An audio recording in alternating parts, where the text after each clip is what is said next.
Where the bodies are buried first started out as an idea of how to convey a really terrifying nightmare that I kept on having.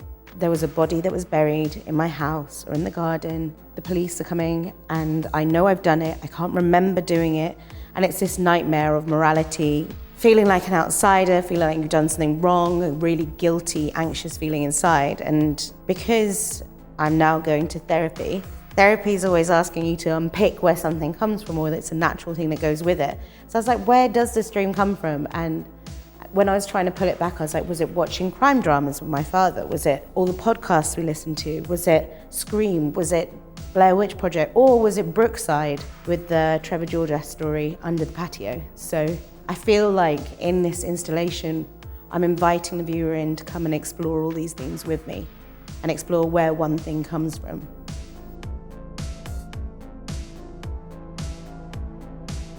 So there are multiple TVs in the different sort of fragmented houses, because one of the things that was so important to me when I was younger, and a way that I bonded with my family, was watching TV all together.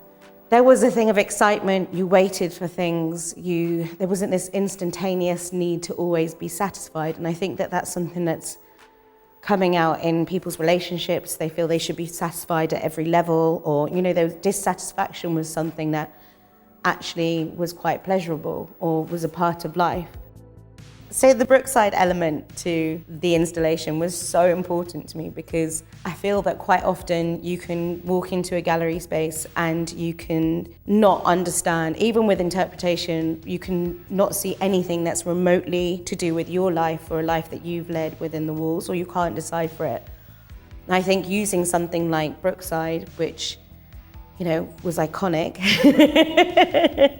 and how much it infiltrated so much of our lives and permeated our lives, that it can be a great access point to exploring other parts of the show. You remember that storyline so you can understand what I'm talking about. I'm part of Tracy Emin Studios, and I told Tracy that I was doing this show, and she told me how much she loved Brookside, and then also talked about that she had loads of different nights out with Dean Sullivan, who's in the film. So I think that's the only reason why I said yes. But but it was like this beautiful thing that both of us who love art so much could still actually just have just as fun a time talking about art as we can with Brookside. And I think it's really important that something like Brookside, that has been so iconic to popular culture, is brought into a gallery space and is said to be as important as other things, because I don't really understand who has been able to decide of what in culture is important or what's flippant, or, and to me, when I've been at my illest, the only thing I've had is TV, and I haven't been able to socialize, and we're quite often quite cruel to it as a medium. And to me, it's been my solace, my only friend in the studio.